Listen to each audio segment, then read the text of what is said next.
هر آرمان بازی میتونید جلوی چند تا ضربه آیرون گولم دووم بیاریم. تا آخرش حتما نگاه کنید.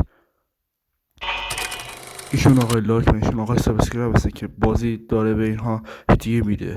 موقعی که بازی داره به اینها هدیه میده، شما باید به اونها هدیه بدید، باید روشون کلیک کنید.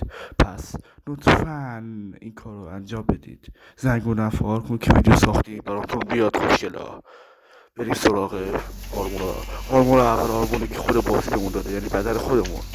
یکی، دومی و تموم. آرمون بعدی آرمون چرمه. سری باش آیرون گلوله بی خاصیت. یک فرید برو آجا. دوتا. خب آرمون بعدی آرمون چینه که من میگم قویه. یکی، نه این همون دوتا. آرمون بعدی آرمون گلده که ارسافای بعد بیشتر بتونه. برو بریم. یکی و دوتا بعده این همونطوری پیش رفت. و آرمون بعدی آرمون آیرانیه. یکی و دوتا.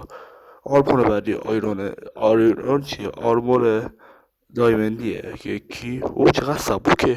خب یک، دوتا و سه، چهار، پنجتا.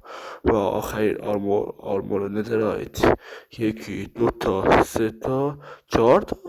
چقدر کم، از دایمند کمتر بود. و فول پروتکشن آیوی رو نترایت.